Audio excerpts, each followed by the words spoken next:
미국의 포린 파리시라는 외교 정책 이런 잡지가 있습니다. 격월간지입니다.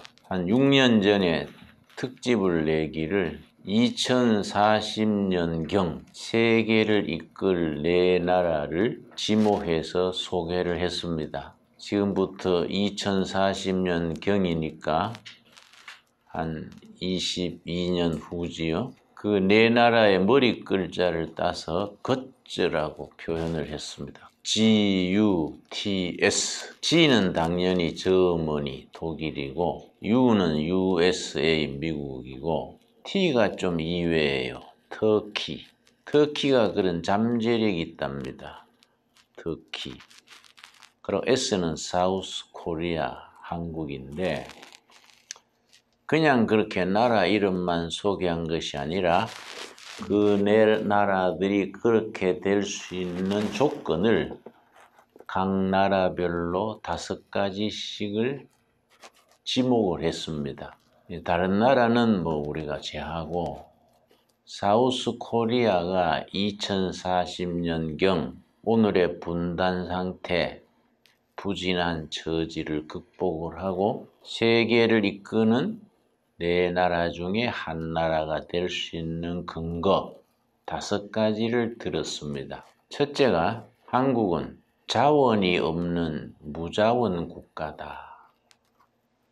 한국의 유일한 자원은 사람이다. 근데 한국 사람의 국민성, 네이셔널 캐릭터, 국민성이 특이하다. 한국 국민이 가지는 국민성의 장점으로 인해서 미래가 밝다. 한국 국민성의 장점 3가지를 들었습니다. 첫째, 한국인은 총명하다. 지구상의 어떤 민족, 어떤 국민들보다가 총명하다. 둘째, 한국 사람들은 근면, 부지런하다. 근면. 셋째는 한국 국민들은 남다른 열정이 있다. 열정, 패션. 이 3가지를 2040년경에 한국이 세계를 이끄는 네 나라 중에 하나가 될 수 있는 첫 번째 근거로 이렇게 소개를 했습니다. 성경을 보면 하나님께서 사람을 쓰시는데 성경에 숱한 인물들이 나오지 않습니까? 놀고 있는 사람, 게으른 사람을 하나님이 쓰신 적은 한 번도 없습니다. 농사를 짓거나 고기를 잡거나 무슨 일이든지 자기 분야에서 열심히 일하고 있는 사람을 하나님이 부르셔서 사용하셨지 놀고 있는 사람, 게으른 사람 그런 사람을 쓰신 적은 성경 전체에서 단 한 건도 없습니다. 그러니까 열정을 가지고 자기 일에 전념한다는 것이 개인으로도 국가로도 하나의 미래가 열리는 가능성이지요. 한국인의 열정은 알아줍니다. 이 패션 있는 그걸 쉬운 말로는 무슨 일을 해도 죽겜 살기로 한다. 죽겜 살기로. 응? 좀 더 거친 말로 죽게 하면 까무러치기다. 그 열정이 좋은 방향으로 나갈 때 개인도 국가도 성장하게 된다는 겁니다. 그리고 세계를 이끄는 국가로 올라서게 된다는 말이지요. 두 번째 뭘 들었냐면은 한국인이 가지는 교육열. 자식 교육을 위해서는 부모가 가차없이 희생하고 옛날에는 시골에서 논 팔고 소 팔아가지고 대학을 보냈는데 요즘은 차원이 달라져서 유학을 보내지요. 그래 기러기 아빠, 기러기 가족이 되면서도 자식들의 장래를 위해서 해외 유학을 시키고 교육이라면은 뭐 부모들이 자기 먹을 걸 안 먹으면서도 교육시키지요. 그 교육열이 한국을 그렇게 훌륭한 국가로 만든다. 세 번째는 한국인이 가지는 기술. 그런데 요즘 해외에 나가면 한국 코리아 그러면 기술 국가로 인정합니다. 참 격세지감이지요. 전에는 한국인 하면 기술로 연결시키지 않았는데 삼성이 큰 기여를 했지요. 반도체, 전자상품, 조선, 제철, 자동차. 또 우리나라 기술 중에 전 세계의 최고의 기술이 원자력 기술입니다. 우리나라가 원자력 발전소를 짓고 난 이후로 지금까지 단 한 건도 인사사고가 없었습니다. 원자력 기술은 세계 최강이지요. 그런데 북한에서는 원자력을 핵무기 만드는 데 쓰고 남한에서는 원자력 발전소, 또 의학적 사용 이런 쪽으로 발전시켰는데 기술의 그 수준이 원자력 발전소를 할 수 있는 기술이 원자탄보다가 훨씬 더 고급 기술입니다. 우리나라의 원자력 발전소 세계 최강의 기술이면은 6개월이면은 원자탄은 거뜬하게 만들어낸다 그럽니다. 그러니까 원자력 기술은 세계에 자랑할 만하지요. 근데 원자력 기술이 왜 중요하냐면은 원자력 위에 기술이 핵융합 기술입니다. 원자력은 핵분열이지요.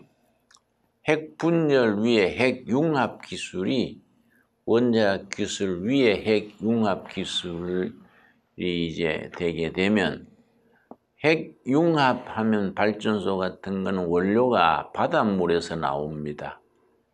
원료가 무진장이지요. 그리고 핵융합 발전소 같은 것은 공해가 0%지요. 0%. 그러니까 이제 원자력 기술에서 한 단계 더 나가서 핵융합 기술로 발전시키면 우리나라가 현재 핵융합 기술이 세계 5위 안에 들어갑니다. 대단한 기술이지요. 대전 대덕단지에 가면은 핵융합 연구소가 있는데 세계에 자랑하는 여러 가지 시설들을 갖추고 있습니다. 거기에 소장이 우리 여기 금식기도 다녀갔는데 참 자랑스러운 인재들이지요. 근데 문재인 정부에서는 환경을 위해서 원자력을 안 하는 걸로 지금 하고 있습니다만은 조금 지나면 그게 아니구나. 원자력이 중요하구나. 다시 또 채택하게 될 줄로 생각합니다. 기술국가. 여러분, 북한의 미사일이 참 요즘 세계적인 논쟁거리가 되어 있는데 미사일이 정교하기로는 남한 미사일이 북한하고는 게임이 안 됩니다. 남한은 미국과 협상 때문에 500km로 제한을 했습니다. 남한 미사일은 정확도가 아주 세계 자랑합니다. 근데 세계 역사상 맨 처음 미사일을 만든 나라가 어디겠습니까? 우리나라 세종대왕 때 신기전이라는 2단계 추진 미사일을 만들었습니다. 세계 최초입니다. 그 미사일 이름이 신기전이에요. 그래서 그때 잠시 압록강 국경 분쟁이 명나라하고 조선 사이에 잠깐 일어났었는데 세종대왕 때 신기전 2단계 미사일로 중국군을 공격을 해서 중국군이 혼비백산해서 화평을 맺고 그 뒤에 분쟁이 없었지요. 참 그럼 우리 조상 때부터 그런 기술의 전통이 있습니다. 세종대왕 때는 우리가 기술이 세계 첨단이랬습니다. 근데 그 첨단 기술을 이어왔으면 우리가 로마나 영국, 독일 못지않는 선진 기술 국가가 됐을 텐데 아쉽게도 중간에 중단돼 버려서 참 아쉽습니다. 2040년경 한국이 세계를 이끄는 네 나라 중에 한 나라가 될 수 있는 조건 중에 네 번째가 뭐냐면은 해외에 나가 있는 700만 해외 동포들의 네트워크, 이걸 꼽았습니다. 지금 한국 해외 동포들이 700만입니다. 700만이 186개 나라에 가서 살고 있습니다. 그분들이 해외에 나가면 애국자가 돼요. 옛날 IMF 터져가 국내가 어려울 때에 미국 동포들을 중심으로 해외 동포들이 모국이 어렵다고 그때 30억 달러를 모금해서 보낸 적이 있습니다. 그때 30억 달러는 큰 돈이지요. 해외 700만 동포들의 네트워크를 잘 활용을 해서 우리가 선진국으로 가는 데 중요한 역할을 할 수 있다. 그렇게 지목했습니다. 다섯 번째가 중요합니다. 다섯 번째 이유 때문에 그걸 소개했는데요. 한국의 프로테스탄트 철치, 한국의 개신교의 역할 때문에 2040년경에 한국이 세계를 이끄는 4대 강국에 들어가게 된다. 그럼 한국 개신교는 왜 그렇게 지목을 받느냐? 130년 전에 한국 개신교가 한국에 들어왔습니다. 미국 선교사, 카나다 선교사, 호주 선교사, 해외 선교사들에 의해서 복음이 전파됐는데 그때 조선 말의 후진 국가 한국을 깨우치고 계몽하는 데에 한국 교회는 결정적인 역할을 했습니다. 마태복음 9장 35절에 예수님의 3대 사역이 나옵니다. 예수님의 세 가지 미니스트리, 3대 사역. 마태복음 9장 35절. 예수께서는 마을과 도시로 다니시며 가르치시고 교육 목회입니다. 티칭 미니스트리. 천국 복음을 전파하시고 복음 전도, 프리칭 미니스트리. 모든 약한 것, 병든 것을 고치시더라. 치유 목회, 힐링 미니스트리. 이 예수님의 3대 사역입니다. 첫째는 가르치신 티칭 미니스트리, 둘째는 약한 자, 병든 자를 고치시는 힐링 미니스트리, 치유 목회. 그 중심에 천국 복음을 전파하시는 복음 전도, 프리칭 미니스트리가 있습니다. 한국이란 나라는 지난 100여 년 현대사에서 개신교의 역할이 결정적입니다. 지금도 우리나라의 대통령으로부터 권력 순위 10등까지 대통령, 국무총리, 국회의장, 삼군 사령관, 대통령으로부터 국가 권력 순위 10등까지 안에 7명이 크리스찬입니다. 프로테스탄트가 아니면 캐톨릭입니다. 그만큼 우리 한국 교회의 영향력은 우리 사회를 과거에 이끌어왔고 현재도 이끌고 있고 한국 개신교는 미래의 한국인의 그 정신, 국민 정신, 국민의 도덕성 이런 거를 높여주는 데에 정신적인 요체가 된다. 요체. 그러니까 일본의 비극을 뭐라고 지적하느냐 하면은 일본이 경제 대국이고 참 일본이 수준 높은 문화 국가인데 일본의 취약점은 중심되는 종교가 없다는 겁니다. 일본은 중심되는 종교가 없습니다. 그게 일본의 치명적인 약점이라 그럽니다. 또 중국은 공산당이 지배하는 나라이기 때문에 종교를 탄압을 하고 종교를 분열시키고 종교를 잘 활용을 하지를 못하지요. 유독 중간에 있는 코리아는 아시아에서 개신교가 처음 성공한 나라로서 개신교가 국가 사회 발전에 결정적인 역할을 해왔고 국민의 정신세계, 도덕성을 높이는 데에 큰 역할을 현재도 하고 있고 앞으로도 개신교가 제 역할을 하면 우리 국가를 발전시키는 데에 큰 역할을 담당하게 된다. 그 책을 그렇게 썼어요. 근데 요즘에 들어와서 우리 개신교가 정체 상태에 들어가 있습니다. 이걸 우리가 이제 일시적인 현상으로 극복을 해야지요. 이걸 극복을 하고 우리 교회 지도자들과 교인들이 각성을 해야 됩니다. 이사야서 58장 12절에 보면은 하나님께서 교회를 통해서 그 시대에 허물어진 사회 국가를 일으키는 데에 우리를 사용하시는 말씀이 있습니다. 이사야 58장 12절 말씀. 저는 3대째 크리스찬인데요. 고향이 경상북도 청송 아주 두메 산골입니다. 우리 고향식으로 표현하면 수확한 산골짜기지요. 지금 또 뒷산에 산돼지가 뛰다니고 옛날에는 호랑이도 있고 그랬는데 청송 아주 산골입니다. 거기에 우리 할아버지가 머슴살이 했습니다.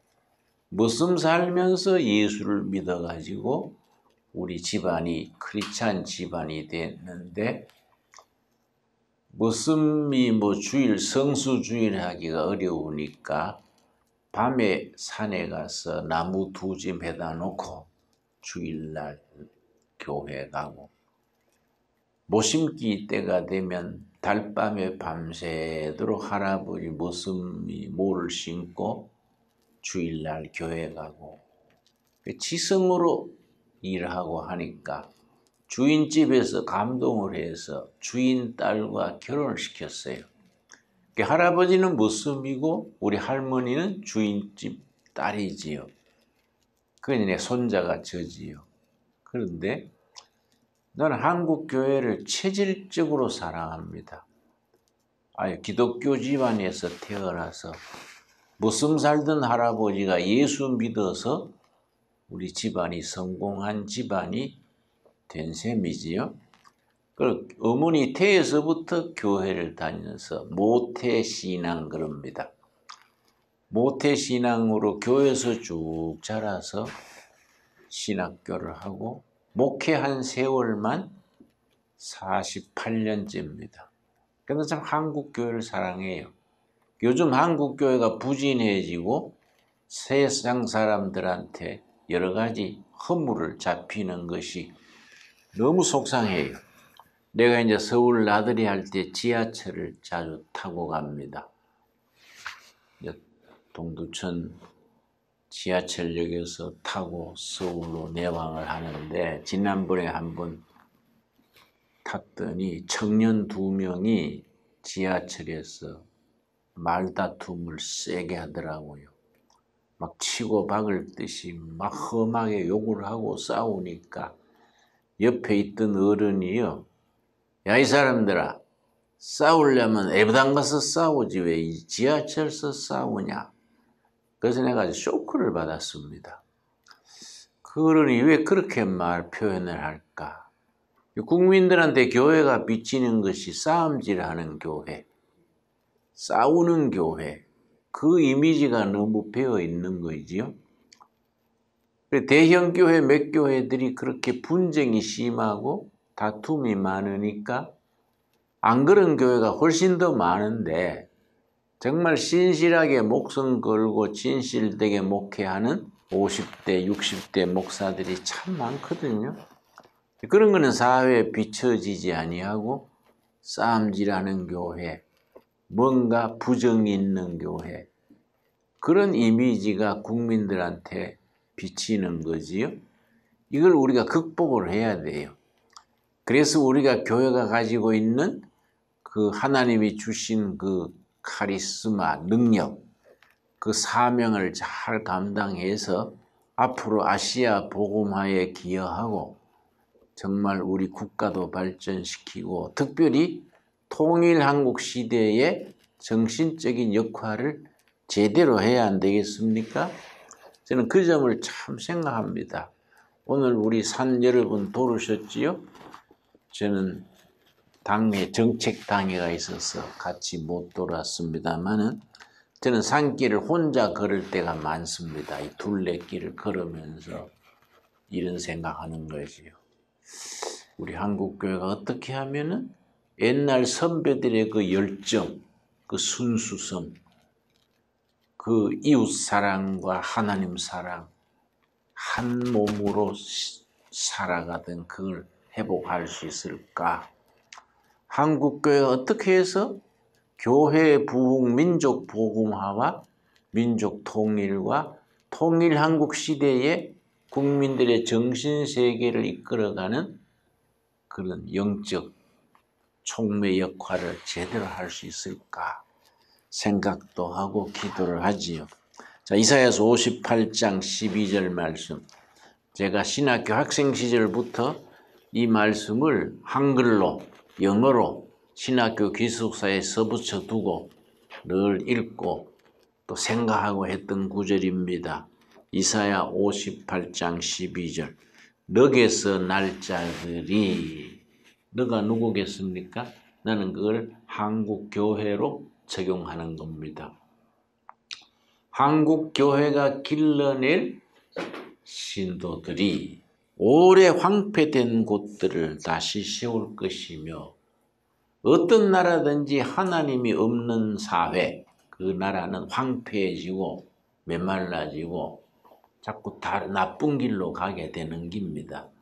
하나님이 없는 사회, 하나님이 없는 국가, 하나님이 없는 가정은 기울어지게 마련입니다.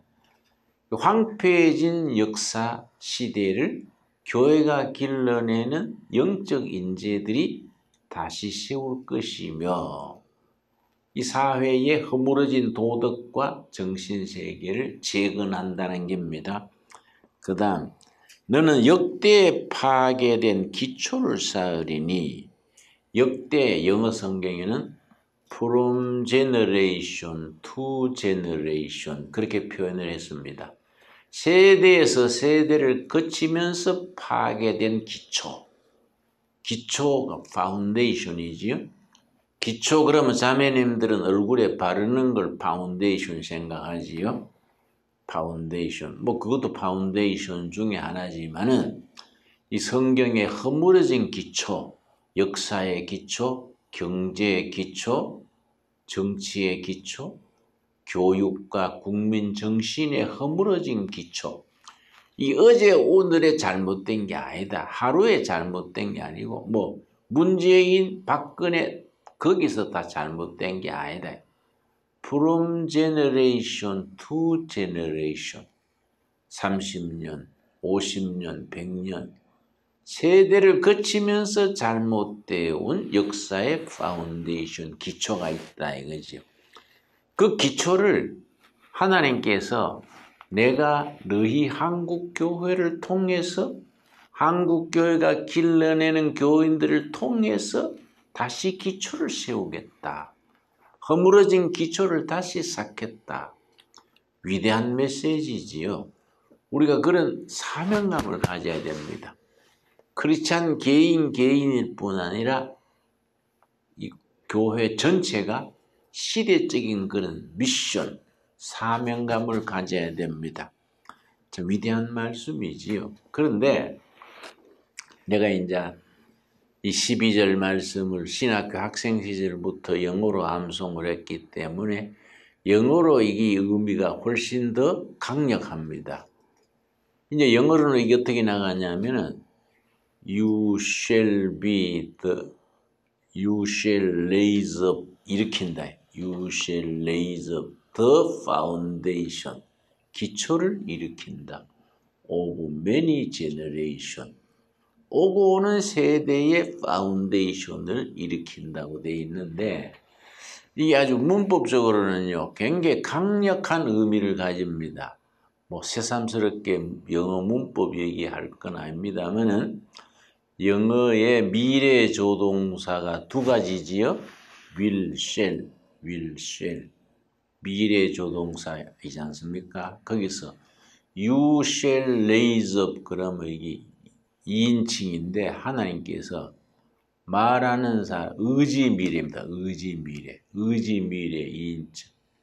하나님께서 자신의 의지를 여기에 담는 겁니다. 하나님께서 내가 너를 통해서 이 역사에 허물어진 기초를 쌓게 하겠다. 이 의지 미래. You will 그러면 우리가 일으킨다는 말이 되고 You shall raise up 그러면은 문법적인 해석이 말하는 사람의 의지가 상대에게 들어가는 겁니다. 하나님께서 한국교회를 통해서 너가 허물어진 기초를 세우게 하겠다. 이 말은 문법적인 말을 그대로 번역하면 하나님께서 한국교회를 통해서 세대를 거치면서 허물어진 정치, 역사, 도덕, 교육의 기초를 내가 너희를 통해서 일으키게 하겠다.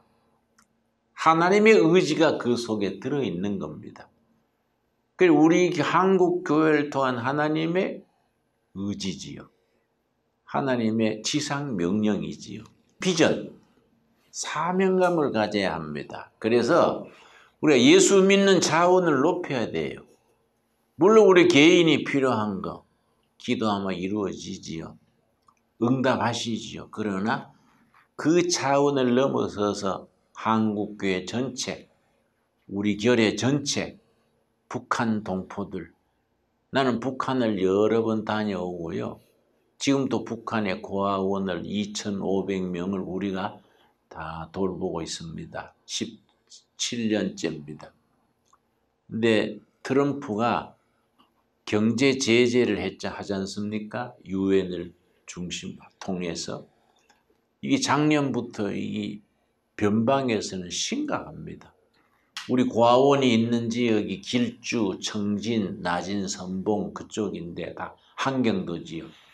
한경도는 춥지 않습니까? 선생님들 생활비와 아이들 먹는 거는 다 우리가 부담하기로 하고 북한 정부에서 월동비, 건물 관리비는 북한 정부에서 담당하기로 그렇게 협의를 했는데 그동안이 잘 해왔어요. 그런데 작년 11월부터 정부에서 석탄이 안 나오는 겁니다. 그럼 한경도가 좀 춥습니까? 추운 데서 5살, 7살짜리 고아들이 불 떼지 않는 방에 담요 한 장 가지고 사는 거예요. 그러니까 얼마나 애들이 춥겠습니까? 이 동상에 걸려가지고 손에 물이 질질 흘러요. 근데 난 그래서 참 시간 날 때마다 북한 아이들을 위해서 기도합니다. 빨리 통일이 돼야 됩니다. 통일이 돼가지고 남한이 잘 살아야 돼요. 남한 경제가 일어나야 북한을 도울 수 있습니다.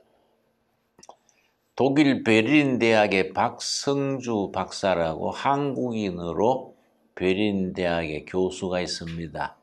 그분이 쓴 글에 독일이 통일될 때 독일 사람들도 상상을 못했다는 거예요.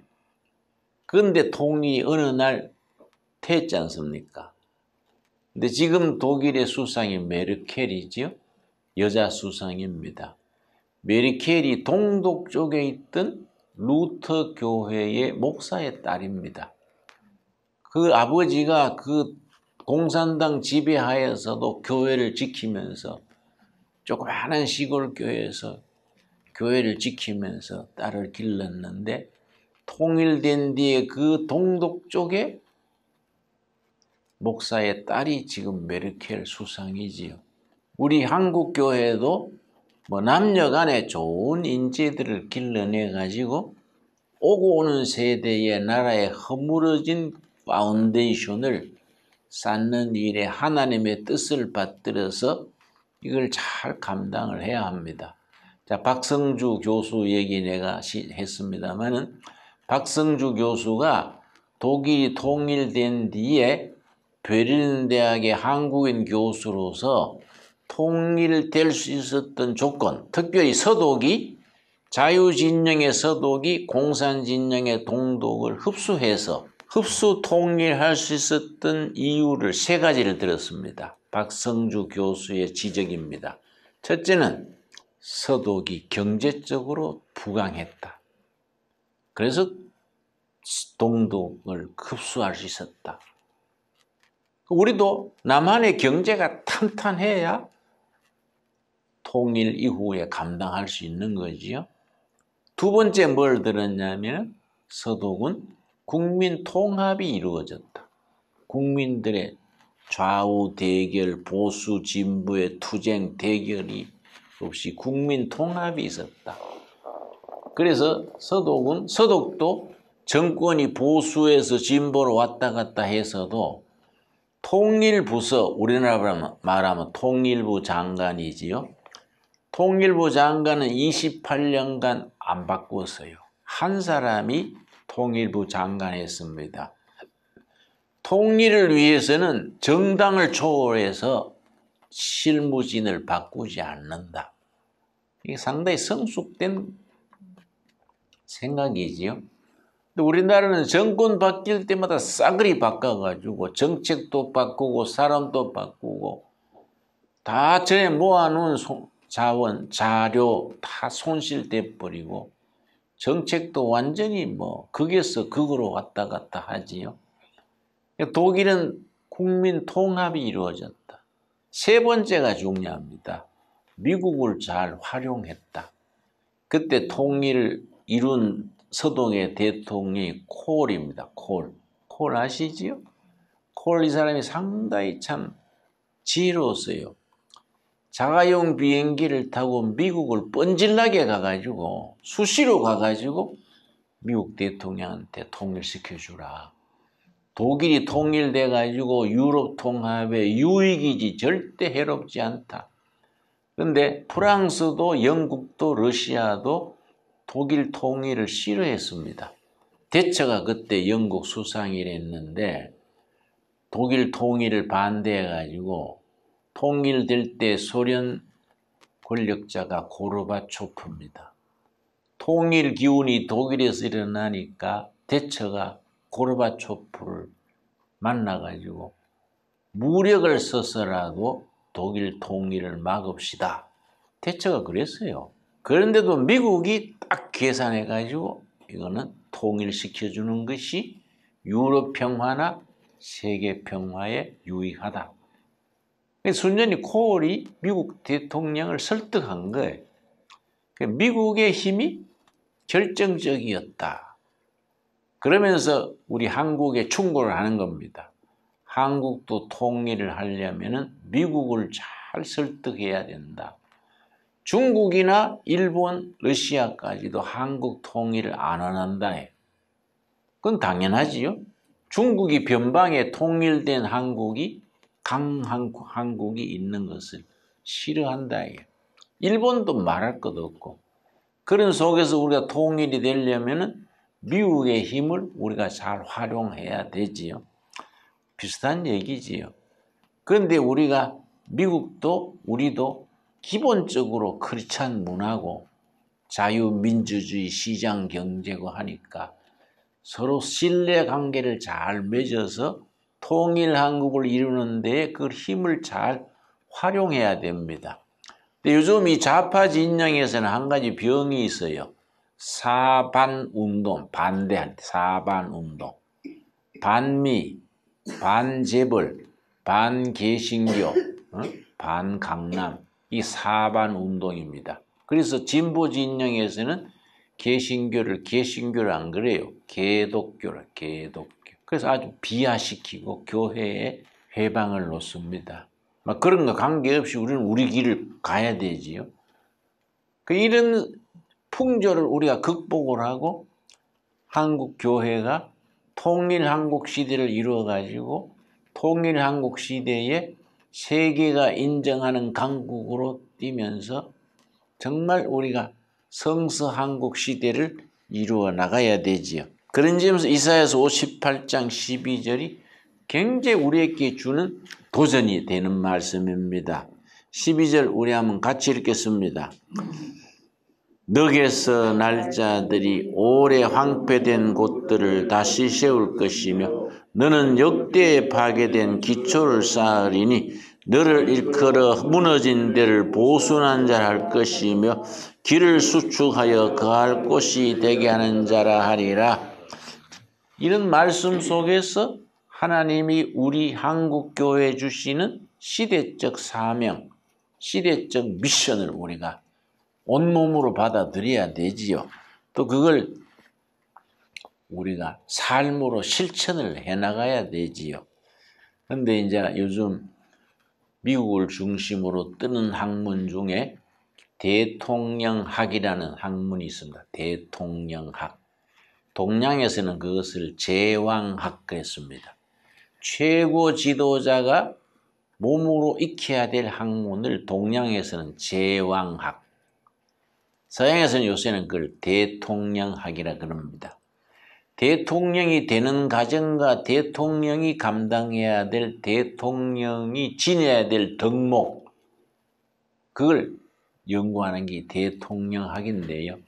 미국의 대통령학의 전문 교수가 대통령이 지내야 될 덕목 5가지를 지적했어요.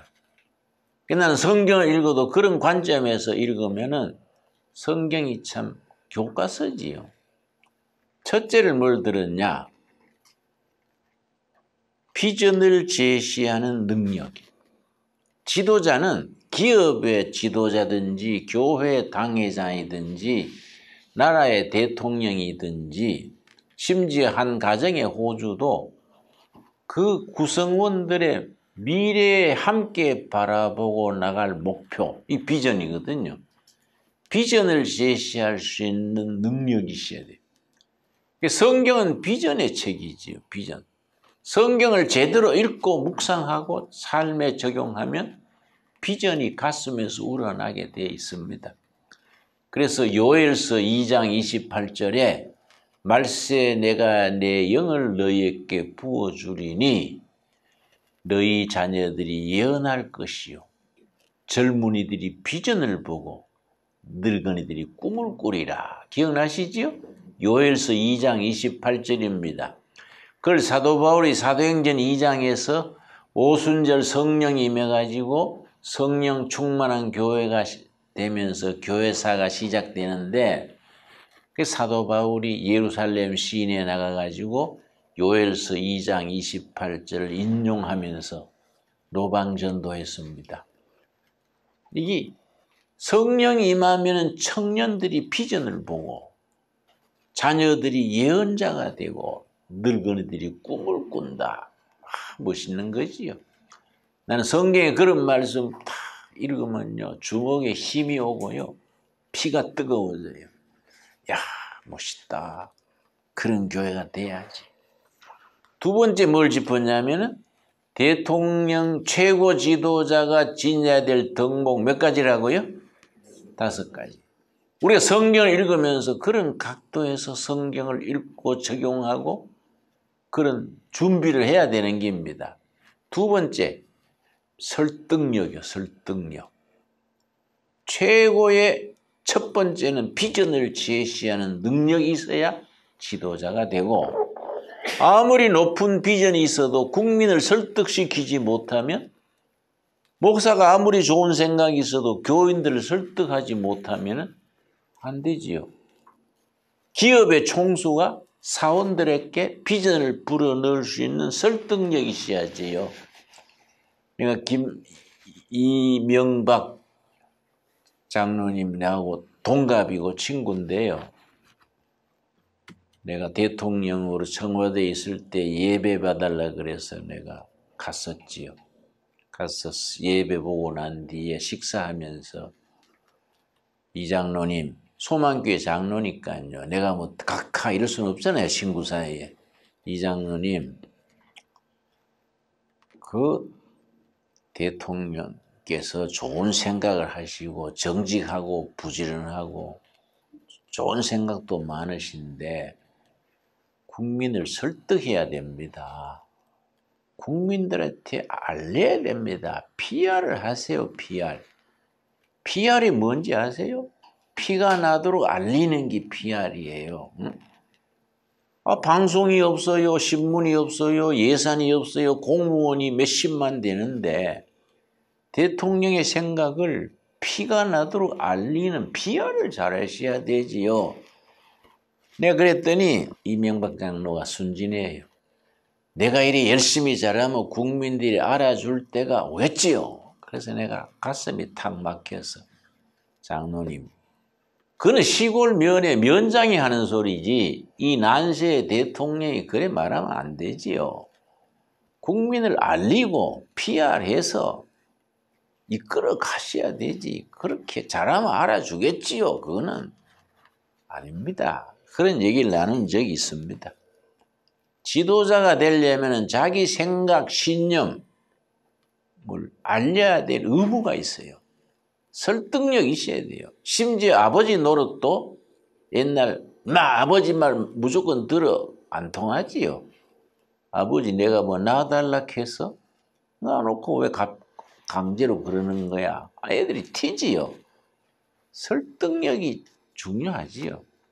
세 번째 뭘 들었냐면은 지도자가 되려면은 일관성, 영어로는 integrity, 특별히 도덕적 일관성.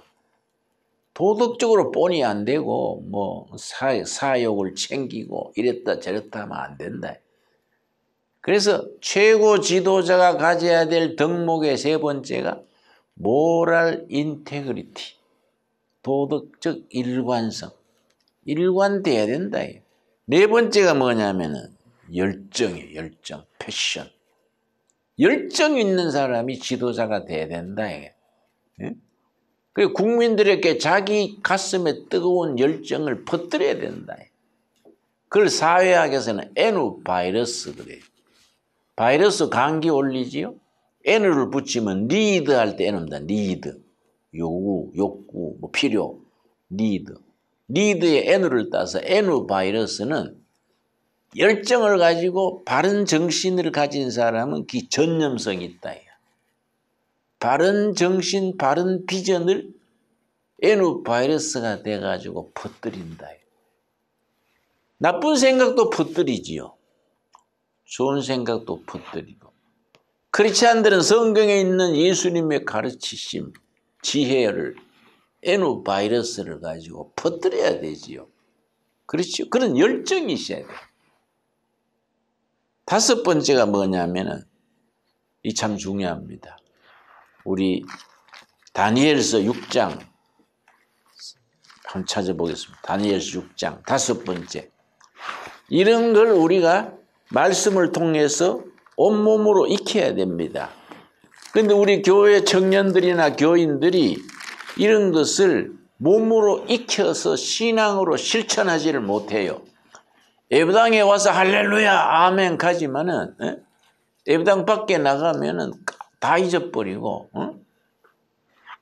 삶 속에서 실천을 못하면은 예배당 안에서만 뜨거운 신앙은 무용지물 아닙니까? 예배당에서 받은 은혜를 예배당 밖에 나가서 그걸 적용시켜서 시대를 변화시켜주고 백성들에게 미래에 나아갈 목표 비전을 보여주고 이걸 설득을 하고 열정 있게 국민들이 움직이게 해야 되지 않습니까? 그렇지요? 6장 4절 말씀 6장 3절 다니엘은 마음이 뭡니까? 민첩. 거기 줄을 칩시다. 민첩하여 총리들과 고관들 위에 뛰어남으로 왕이 그를 세워 전국을 다스리게 하고자 한지라. 다니엘은 마음이 민첩했다. 민첩이란다 이런 말을 합성어래. 합성어. 두 단어 이상이 합쳐져서 한 단어가 될 때 그걸 합성을 하는데 민첩은 두 단어가 합쳐진 겁니다. 정확한 판단력, 과감한 실천력 합쳐서 민첩이요. 정확한 판단력, 과감한 실천력 양쪽을 겸해야 이게 최고 지도자인 거지요. 판단을 잘해야 실천을 할 거 아닙니까? 판단이 삐뚤어지면 실천이 잘해도 엉뚱한 나쁜 결과가 오지요. 그러니까 또 아무리 실천을 잘해도 판단이 삐뚤어지면 헛일이고 판단을 아무리 잘해도 실천력이 없으면 그건 뭐 백면서생이 돼가지고 현장에서 열매를 거두지 못하지요. 그래서 민첩, 바니엘은 민첩하여 정확한 판단력에 과감한 실천력을 가진 인재가 되어서 포로로 잡혀갔던 사람이 10대에 티네이저 때 바빌론에 포로로 잡혀갔다가 총리에까지 올라간 게 민첩의 두 가지 의미. 첫째 뭐라 그랬습니까? 정확한 판단력. 여러분 성령님이 여러분의 매사에 바른 판단해 주시도록 기도하시기 바랍니다. 두 번째 뭡니까? 실천력. 실천. 우리 신앙은 실천의 신앙이죠. 삶의 현장에서 실천으로 열매 맺어야지 뭐 예배당안에서 할렐루야 한다고 되는 게 아니다. 살아가는 삶의 현장에서 실천에 연결이 되어서 성령의 열매를 거두어야 되지요. 그런 신앙을 우리가 추구해서 열매를 맺어서 하나님께 영광 돌리고 자신이 행복하고 시대를 변화시켜 나가는 살아있는 신앙에 설 수 있게 되기를 바랍니다. 기도하겠습니다. 하나님 감사합니다. 오늘 금식기도 이틀째 새벽재단부터 우리가 오전 성경 공부, 등산, 또 성경 의사 선생님의 강의 여러 가지 프로그램이 잘 치렀습니다. 이 밤에 성령님이 잠자리를 지켜주시고 성령님이 우리 마음속에 품은 기도 제목을 들어 응답하시며 혹시 몸에 마음에 약하고 병든 형제 자매 있으면 치유의 영이 역사하여 주시옵시고 두고 온 가정 섬기는 재단 성령님이 지켜주시옵소서. 우리가 다니엘처럼 민첩한 덕목을 쌓아서 오고 오는 세대의 잘못된 세상 민심, 이 나라의 정치, 구조 모든 것을 도전하여 바꿀 수 있는 하나님의 도구, 축복의 통로가 되게 하여 주시옵소서. 예수님 이름 받들어 기도드렸사옵나이다. 아멘.